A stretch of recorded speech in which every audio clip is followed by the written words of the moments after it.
Happy Friday, everyone. I'm going to turn my AC off again. How about that? You guys don't need to hear that hum in the background.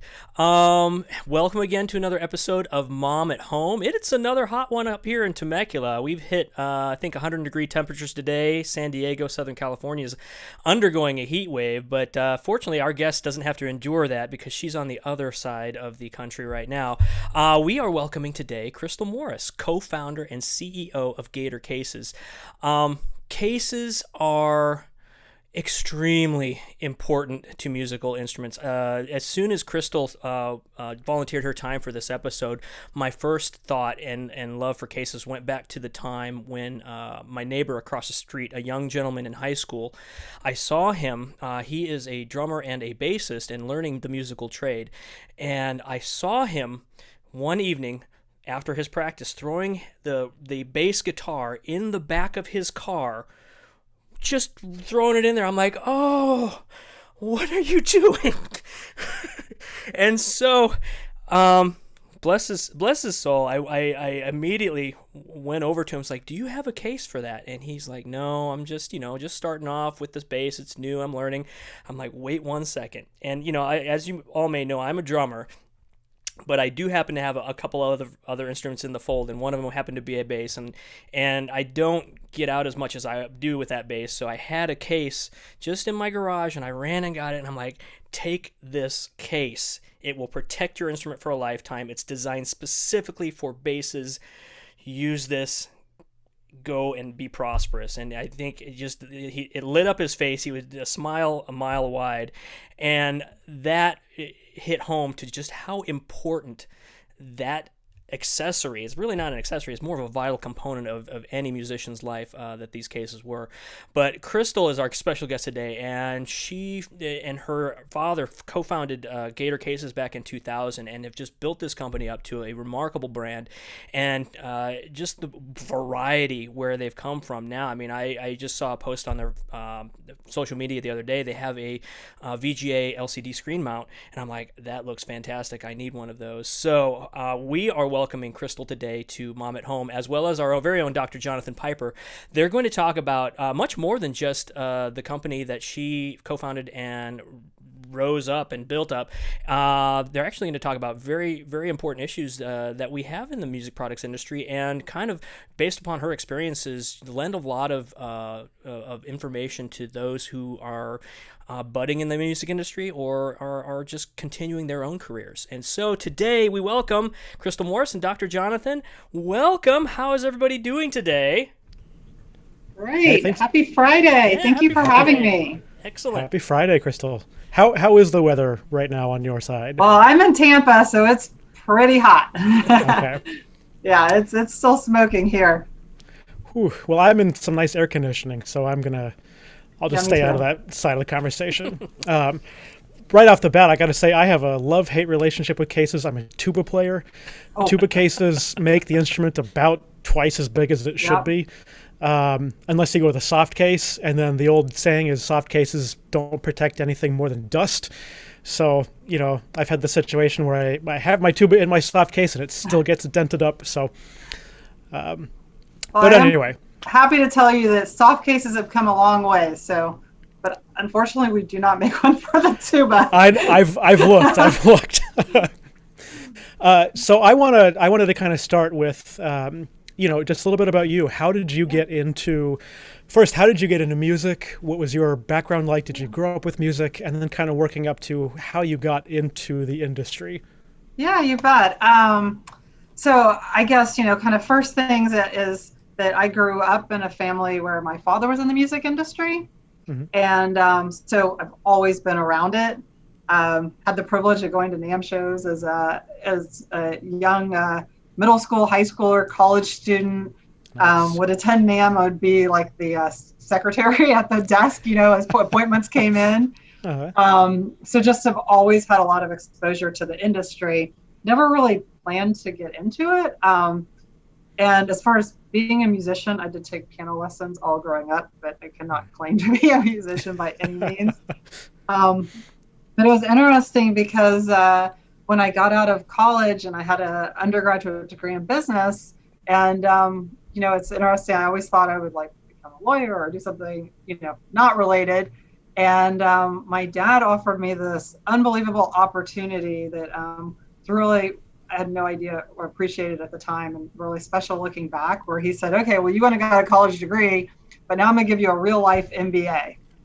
And so I spent like a year and a half, 2 years, just doing all these kind of random jobs he helped me get.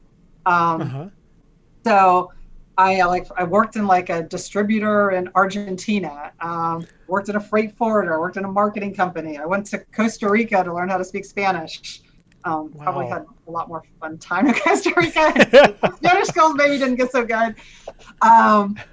So I just got, kind of this exposure, and these were all companies that did touch what he was doing at the time in the music industry. So, and I think that also, as I did get some of that experience outside of the industry, but, some of it in neighboring kind of businesses, I realized just how special the music industry is. Like, I mean, you go to a NAMM show or any of the conferences that go on, NASMD, any of these things.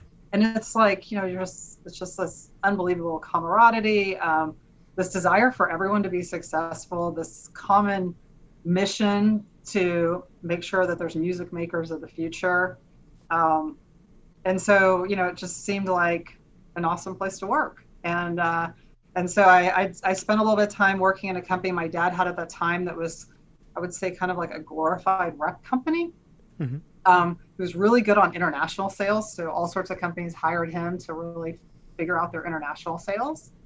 And kind of that's when I kind of got to know a lot more about the industry. And then ended up moving to Tampa, going back to school. And during that process of being back to school, a relationship changed, and a case company that my dad used to rep stopped repping, and he stopped doing that business agreement. And we're like, well, why don't we do a case company? And so literally around the kitchen table, we scratched out this idea. We wanted a logo or a brand that like symbolized something tough. And since we lived in Florida, we're like, okay, Gator's tough. And we went to town, and it was just a really fun time. I mean, the whole thing was done initially in my guest bedroom of my new house, and in Tampa. My dad at that time lived in southern Florida, and he kind of was doing like the sales and product development, and I was in business school, and I was like, I got the kind of all the business side. I had undergraduate degree in marketing, so I did all the marketing, and just we just started that way. That's pretty great. I love talking about the music products industry, this idea that everyone wants everyone else to be successful. And as a case company, you seem like you're living that, because your business depends on instruments being made. The success of instruments depend on cases to protect them. So it's interesting how your business it's just that in motion. Yeah, no, that's a great analogy. I mean, it is interesting because we're always watching what's coming new, or new ways people are making music, new pro audio equipment, and we're developing the product, kind of around that. So, as things have gone more technology, more home recording, I mean, those areas we're continually evolving our product line to kind of meet where people are in the music journey and what's going on with technology. Yeah, speaking of that growth, I'm curious, to know a little bit about, what you launched with, because what I see now is this massive portfolio of tons of cases, tons of different materials.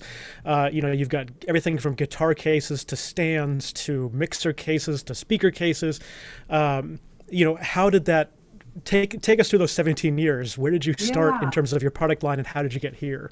Absolutely. So we started out literally with 5 guitar cases at a Summer NAMM show.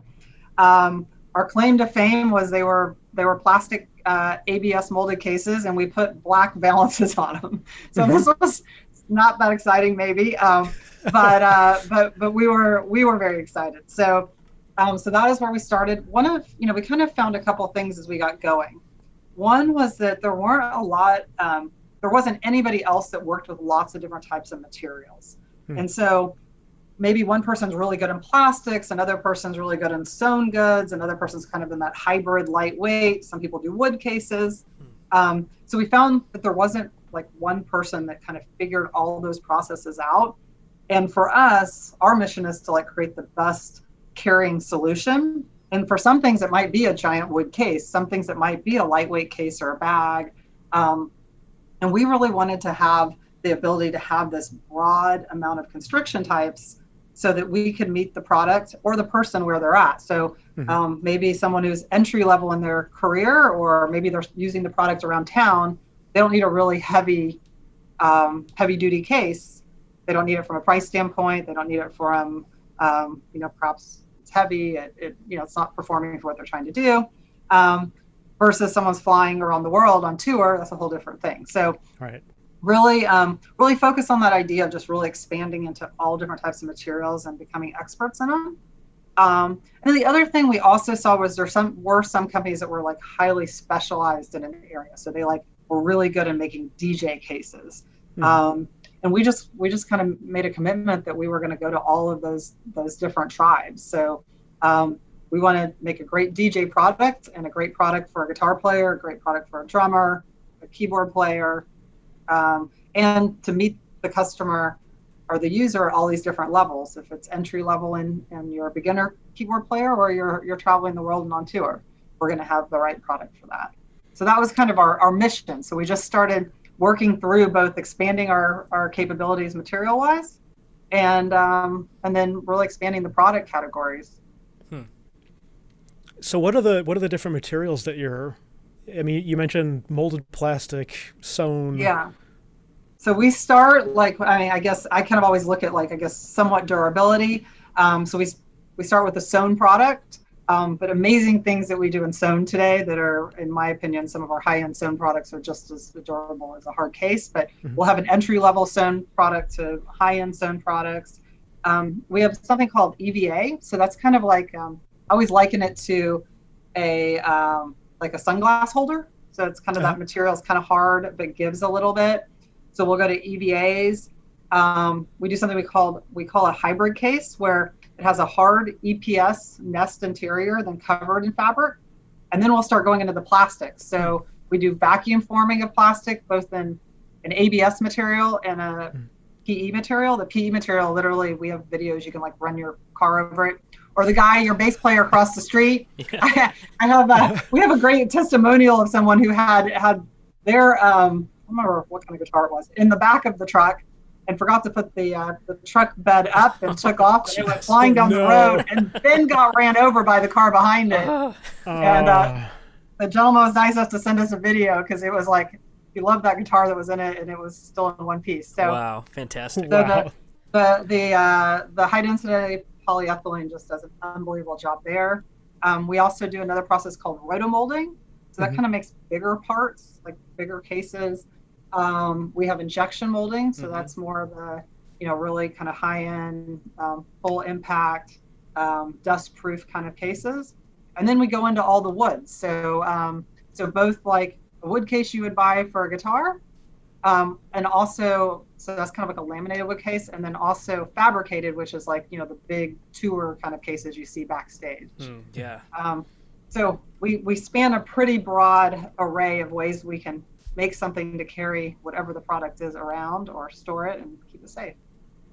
And how closely, as you're developing new cases or new product lines, how closely are you working with musicians to get a sense of their needs? Or do you ever just go with a pie in the sky idea, a case that can be run over by a Mack truck? Oh, let's try that.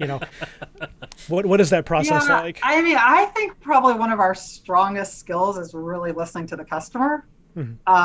So, I mean, they don't have to tell us how to solve it, but they have to tell us what the problem is and what, what they're needing to have done. And I think looking back, and we've been very fortunate to do a lot of great product development, not, in cases, but also in some of our other product categories that we do now, like stands. And I think it really comes down to just being really good listeners to what people are trying to move around, what they want to keep safe, what solution are they looking, what are we trying to solve? And then we go to town to figure out how to do that. So I kind of want to switch gears a little bit and get into one thing that I'm really excited to hear about is your success as a family business. I think there's an adage about, like never combining family and business.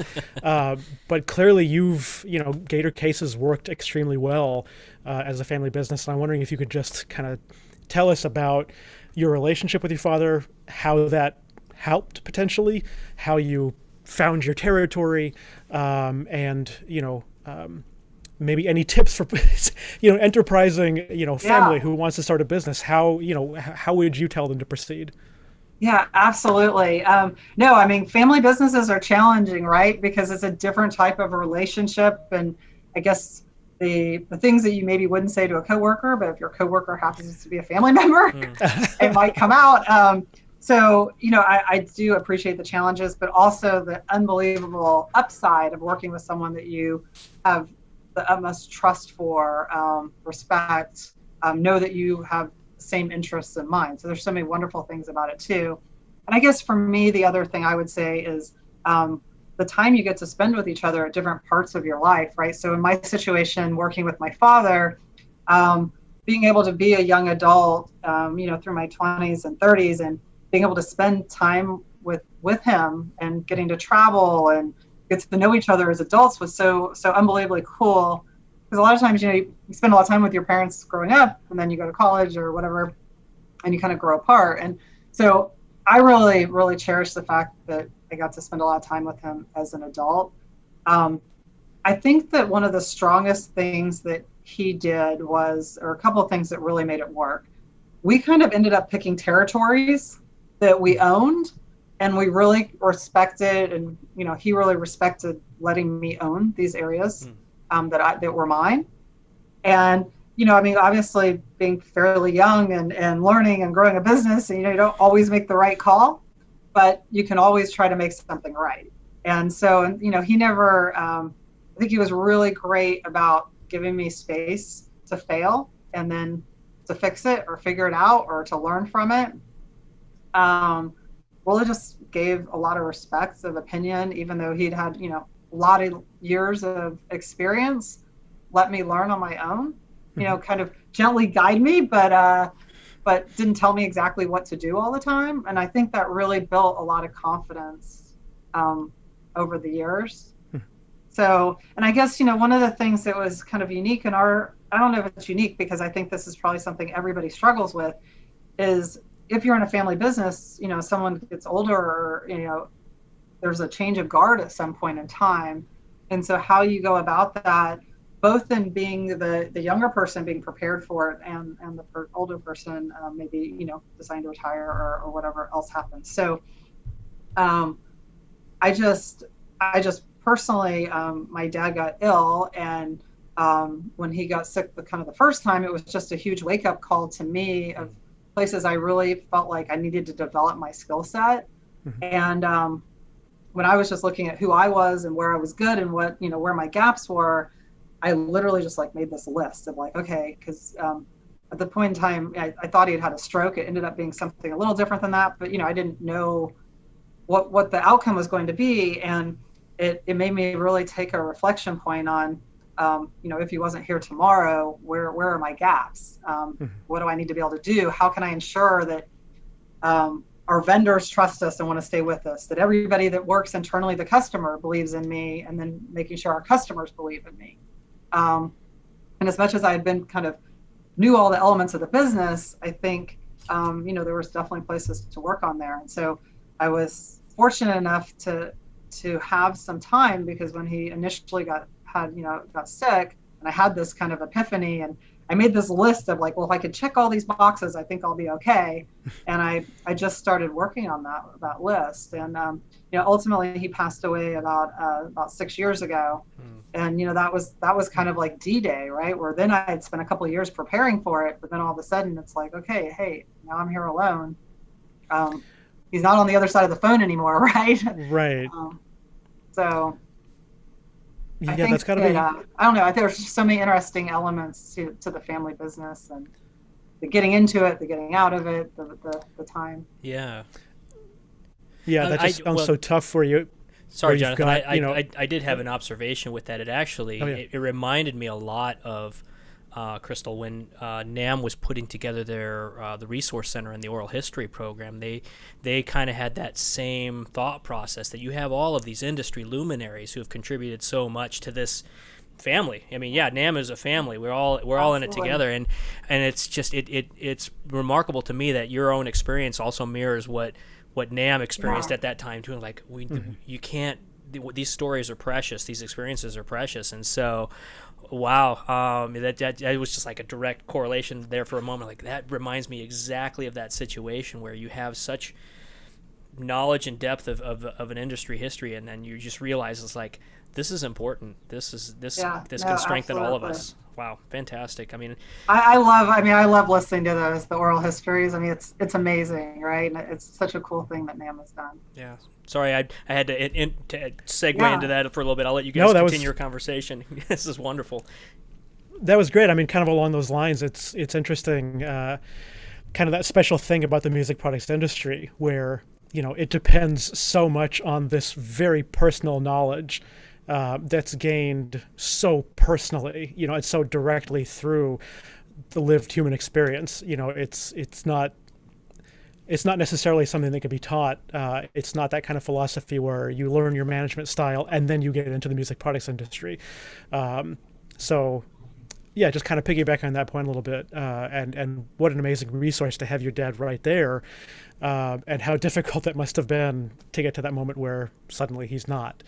From a family perspective and from a business perspective, I can only imagine, what that transition is like. Yeah, no, I mean, it definitely, it was a tremendous inflection point in my life. But I felt like I was prepared. And obviously you can never be prepared personally. But from a business standpoint, I felt like I was prepared. And, I just kind of took this attitude that instead of being overly, spending my time and energy mourning, I was going to spend my time and energy showcasing the great successes we could have based on, the building blocks that he gave me. So, so to me, it's like, every time we have a win, I'm always thinking, okay, maybe, he's got to be proud of this one. So, I don't know. I just I had to turn it in my head as like an opportunity to really showcase him as I go forward. And you've clearly been really successful, at that. I kind of wanted to follow up on that a little bit, with you taking the reins of the company, what that process was like, really just taking it on. You are now, the CEO of Gator Cases, and, as a woman, your position in that sort of authority in a major company in the industry, what your experience there was like, the kind of support that you found from the industry. Just tell us a little bit about that experience. Yeah, I love that question. So, I mean, I definitely felt like it was hard-earned respect. Not that people weren't always friendly, but to really take me seriously. From a business standpoint, I felt like I needed to do 120%. I needed to show up with, be really prepared for meetings, to really, really show my value. And it's really driven me now to be really involved in trying to help more women find that path to success. Because I think, anyone who walks the NAMM show floor, it's a very male-dominated industry, which is great, but there's just so much opportunity to get more women involved and more women to be involved at a leadership level. Right. And I think that the thing that I've found and have wanted to focus on is giving mentorship, because just as, I think we all can get so far, we have a few people in our court cheering for us, right? And I think I was I felt like I got an unbelievable opportunity in the fact that I had been in the industry. My dad had a lot of contacts with people who I kind of always feel like kind of looked out for me, and kind of maybe helped overcome some of the things I think are difficult as a female in the industry. But so I want to be that to other women. I want to look out for them as they kind of find their journey and find their way into leadership roles, and to feel that success and confidence to be at the table. And in that work, you are now on the a member of SWIM, or on the board, I believe. Yeah. Tell us a little bit about that and the kind of work that SWIM does, and sort of how you fit into the general NAMM ecosystem. Yes. So two other women and I came together and founded SWIM about 2 years ago. And really, so SWIM stands for Smart Women in Music. And, really we sat around and really put a decent amount of time into thinking about what are we trying to accomplish here. And I guess big picture, we're like, well, we need something to measure this. And we did some research and just found that it was less than 3% of women CEOs in the industry. So that we just use that as kind of a metric to say, how do we drive change there? How do we get more women at high leadership roles in the industry? And with that, we put together SWIM. Really been very fortunate. We've had just tremendous amount of support from people individually, from companies. Some of my favorite stories are the fact that there's so many men in leadership roles that have really wanted to be involved because they looked at their companies and they realized, gosh, we'd love to have a lot more diversity. How do I be part of helping to have this diversity? And so we've done several things. We've done scholarships to bring women to NAMM that have never been able to come. But I think what's really special is when they come, it's not like they just get a plane ticket and they show up. We spend we put together an entire program where they get mentorship, where they get to meet other women that are leading companies and get time with them to shadow them at the shows, to attend the different education that NAMM's putting on. So really make it an experience where they can grow from, and they can also start to build a network. And then this past spring, right before the pandemic, so it worked out perfect because I think it was the last travel anyone did. We put on an unbelievable summit at the NAMM headquarters, and we brought in, I think, I remember it was 16 or 18 women, and unbelievable facilitator, and spent 3 days on leadership training. And then really, I think, creating this tribe of women that now know each other, that can rely on each other and help each other get to the next step. So those are a couple of the programs that we've already done. We've also been putting on networking events at all the trade shows. The attendance has been fabulous, and to come and get to meet more people, because I think one of the things that we know is that, when you have a network of people and you have relationships, you can just get so much further. So we're helping to really build those right in line with providing a lot of continuous training, leadership training. That's fantastic. Mm-hmm. Has that 3% number budged since you started, since SWIM launched? Gosh, I don't think so. I mean, I don't know. We haven't circled back around. I mean, we kind of put that out there as our big goal, and it's like a 5 and 10 year goal. Mm-hmm. I'm trying to think of if I know anybody personally that's touched it. But I don't know. Great question. Yeah, sorry to put you on the spot like that. I mean, at the very least, I mean, the amount of work that you've put in this is amazing, and the attention that SWIM has gotten is amazing. Here in the NAMM building, we definitely saw the energy coming out of the summit that you put on. I mean, it was captivating. It was really exciting. Just an amazing group of women who clearly were driven to make a change in the industry. It's really amazing to see, and congratulations on all the work that you've done. Well, it's definitely been a team effort, and NAMM's support has just been a huge part of it. So, and I can't wait. I'm so excited to see where we go next with it. We have some things in the works of, trying to work in our different ways we're working now, but still continuing what our mission is. Oh, fantastic. And I'm always a little bit wary about the topic, but you mentioned the pandemic. And without turning this into, oh no, the pandemic, I know that a lot of people were kind of forced to turn on their heels a little bit and maybe reevaluate what they were doing, what they were up to. And I know that you all at Gator got up to some interesting things. Can you talk a little bit about, where you took the company? Yeah, I mean, obviously, there's nothing good about a pandemic, but right. But trying to find the silver linings along the way. We super early, like in March, I was watching the news, and like at that point in time, if you guys kind of all roll back the clock, everything on the news was about the fact that there wasn't enough face masks, and please don't buy them. Like, this was well before the CDC had come out and said everyone should wear them. Please don't buy them because the medical, profession needs them. And I was like, wow, we have this factory up in Canada that makes all of our guitar straps, and we have lots of people that can sew. We can make masks and provide masks that hopefully then people that are looking for them could have. So early on, we did that. We took the proceeds and used it towards giving masks away. So I think we've done some projects with that. I actually have something kind of right now we're working on. It's pretty cool to tell you about too. But more than that, I think we spent a decent amount of time just kind of looking internally at our business.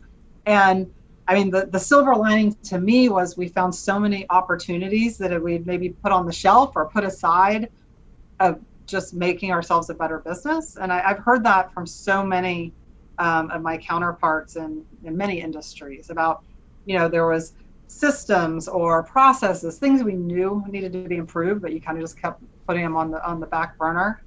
And I do think that so many businesses and leaders have found like, hey, they took a little time during this to retool some of their businesses, and that retooling is going to really, be a positive going forward for years to come.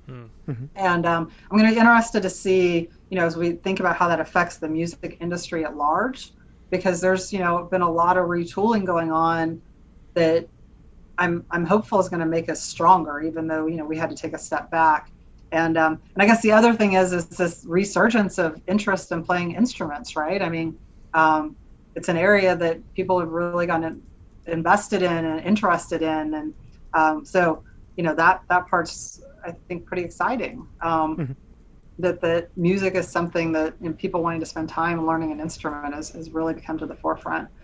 The latest thing that we're working on that I'm really excited to be part of is that getting kids back into playing school band, right? So we needed solutions, and a group, National Federation of High Schools, the NFHS, did a study. Actually, I think the NAMM, I think NAMM supported it or helped happen to really study what happens in the band environment.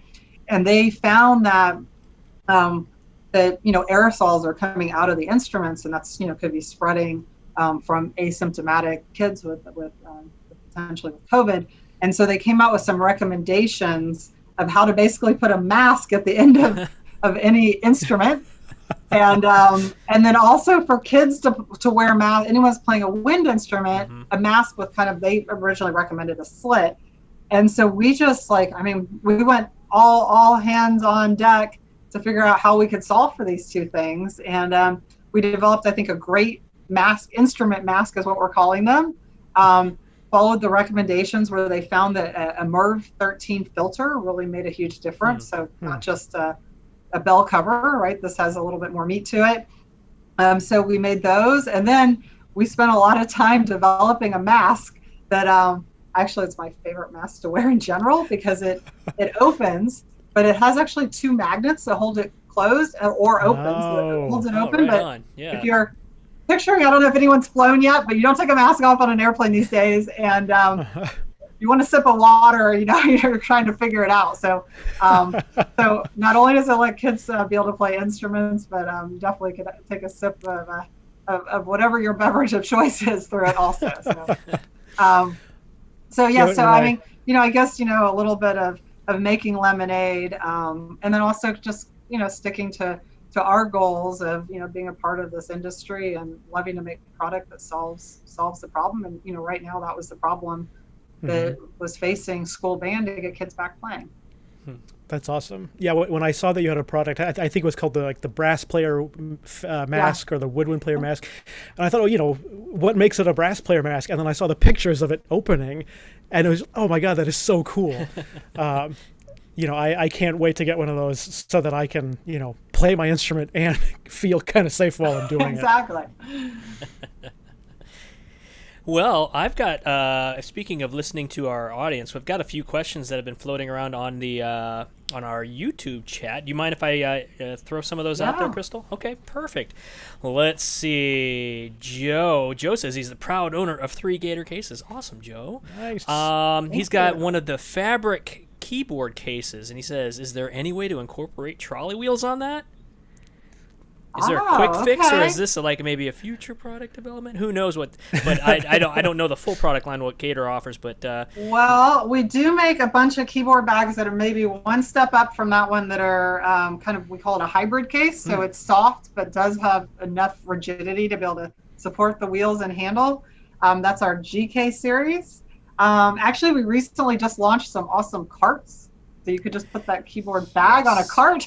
yes, Another cool product we just came out with, actually, that if you have a hard keyboard case and you're traveling and have an X stand, we were noticing that keyboard players going into a gig were really struggling because the X stand is just kind of this awkward separate thing. And I always see people like bungee cording them around the case. So we created this little bag that slips in, and then the bag slips over the handle so that you can easily move that X stand with the That is keyboard. ingenious. that is really cool, actually. All right, Joe. So there you go. Fun. There's all kinds of stuff out there for you. Let's see. What else? Oh, and then Brian says, my Gator case is a little too big for my Martin X Series 12-string dreadnought. That's very specific. If I put fillers in there, would they go at the lower bout, the waist, or the upper bout? And also, I mean, that leads me to this. This is I'm going to extend that question a little bit. Do you guys offer fillers that can be molded into the cases too? I don't know. We don't. I mean, normally if someone calls us and has that issue, we'll just recommend kind of rolling up a small towel and, placing it in a couple different places to kind of get it wedged in there perfectly. Most of our cases we make a lot of models, so we get it pretty narrow. Right. But depending on the exact guitar model, it could be just a little loose. In our gig bags, we have more kind of options for that, where there's a couple foam pieces that can be pulled out if you need some extra space. But normally just, take a micro fiber kind of little towel, maybe 1 or 2 of them, roll them up, and that's an easy way to kind of create some blocks and get it so it's a really nice fit and you don't feel like it's moving around. In terms of where to put it, I'm gonna toss that one to, I think you're gonna have to experiment with it a little bit, but our customer service team is awesome. Our entire office is filled with musicians, and they're love to answer or help with any questions. So if he wants to shoot a couple pictures of what he has going on, someone around here will definitely dive in to help him solve it the best way possible. Perfect. Brian, that was straight from the source, buddy, so that you have no excuses not to get that dreadnought protected now. Let's see. Oh, and Carolyn Grant, who is our executive director at the Museum of Making Music, she definitely says congratulations on everything you've done so far with SWIM. I know Robin Walenta and Dee Dee. I mean, Robin was chairperson for the NAMM XCOM for a while, and that was just such a great thing to see. She says, also, does Gator... do you have any plans to make a lightweight cello case? Our executive director is also a cellist, so she'd be very interested in that. That's funny because I was just talking about cello cases again. I mean, that is a category we've talked about, and they're so big. But literally, I don't know why there's a buzz in the building again on cello cases. So I would give that a maybe, probably, a vote. So, and now that I know that I have at least one customer that would love to have one, that's going to motivate me to pass that down to product development. Awesome. And then this one comes from myself. In our new updated story that we're going to be telling in the Museum of Making Music, we're undergoing a major renovation right now. One of those is actually materials, the importance of material selection as far as instrument development goes. When Gator Cases is considering like a new material to work with or exploring new materials, what was like the perfect formula? What is like what's the unicorn out there for like what an excellent material will be for a case? Well, I don't know if I could say I think there's the one perfect material, because I really think it depends on the mission at hand. But I will tell you that we are extremely careful of making sure whatever material is going to be actually touching the instrument, that we do a lot of testing on it to ensure that it's not going to cause any issues, any oxidation, any discoloration, and heat or cold or any other situation that could come up. So, obviously we like soft textures and padding, keep things protected and safe.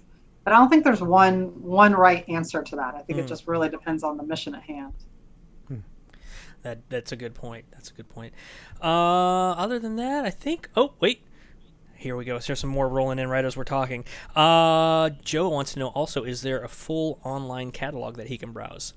There is. Please go to our website. It's gatorcases.com. Everything's on there. There's also an area called downloads if you want to look at like kind of a catalog that flips the pages. But I think the easiest thing to do is just flip around the website. And we have this really cool thing where we call it Find Your Case or a case finder. But we have over many, many years collected tons of data on different instruments and equipment. And some of like the things that get down to like a really precise fit that has all different shapes, like a tuba, maybe not, but anything like keyboards, which we know Joe uses, we should have in that database, and it'll literally, you put in the model you have and it'll return all the different options. Awesome. Well, and let it be known that Dr. Jonathan is also a jug player. So I don't know if there's a... How to jug case? Do jugs need cases? I'm sure that they're very breakable. At least I would be able to break a jug with no effort whatsoever because I'm a drummer and I have a tendency to drop things like that. But, that just crossed my mind. It's like, what would a jug case look like? Would it just be I feel like we could find something that's made for something else and turn it into a jug case. You will not believe some of the crazy things we get requests for cases for, and everything from cowboy hats to apparently jugs. And normally, when we start looking at the dimensions, we can find something that we can dual purpose.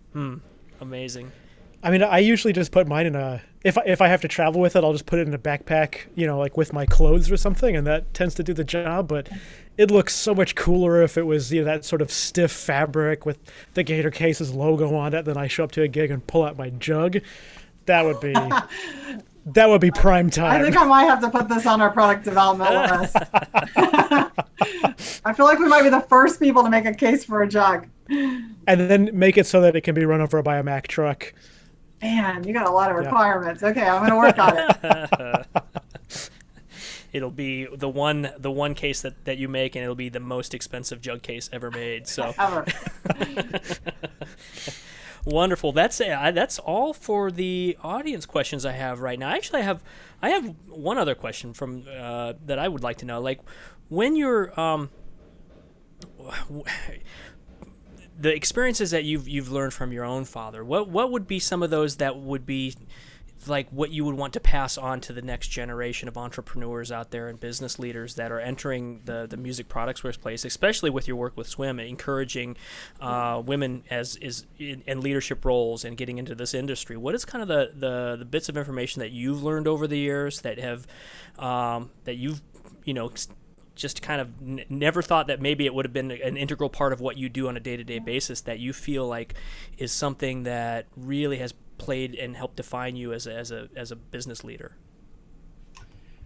I think the first thing I would say is to invest in relationships. And I think there's a network and then there's a relationship. I think really investing in creating great relationships and doing it not where it's like you're looking for only things that are self-motivated for yourself. Like, if you're going about it truly in a way of wanting to build a relationship, to do it selflessly, to be a good person, it always comes back in spades, right? So I think building those relationships and network, the network is the start. That means you know people.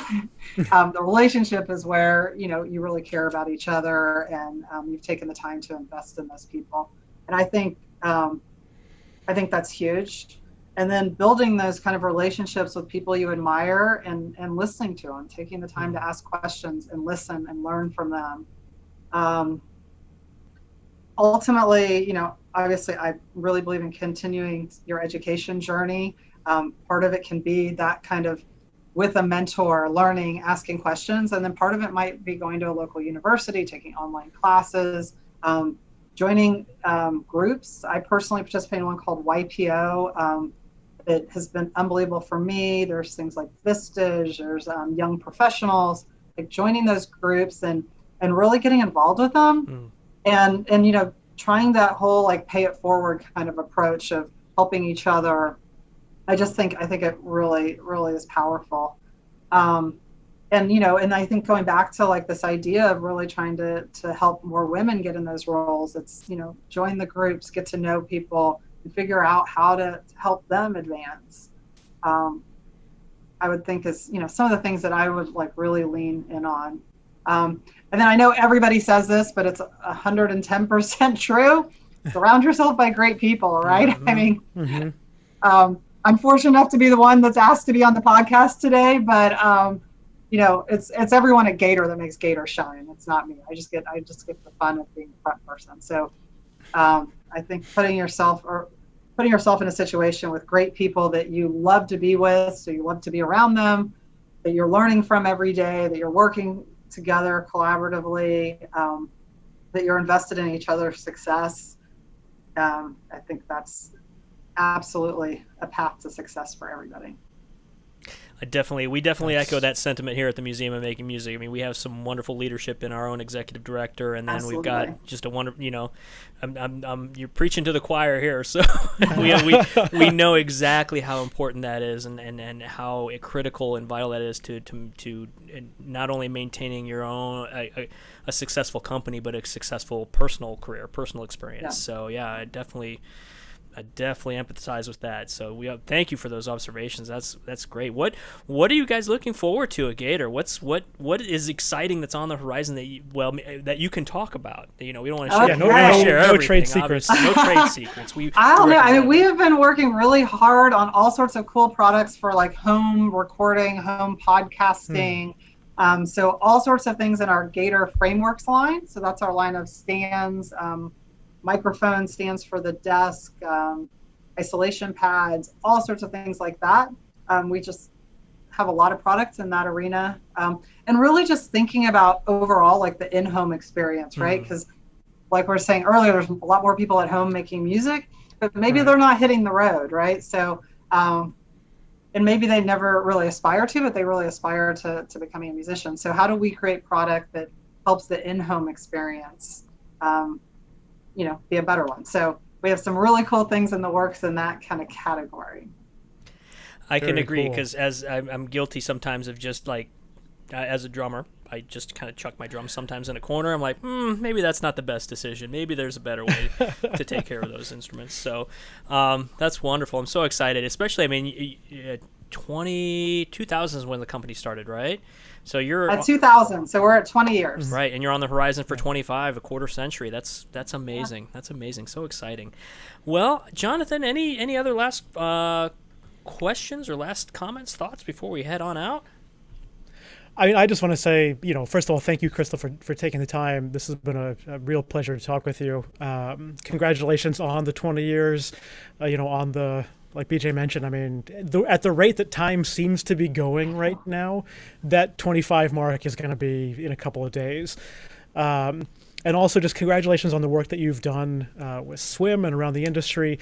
As the father of a young girl, 2-year-old, when I imagine her future and what she can become, I'm just so grateful for the work that you and other women like you have been doing to prop up women in the industry right now, but also to open up those spaces, open up those doors to make sure that there are paths for little girls out there, when they get to that point. So, from the bottom of my heart, thank you for all of that.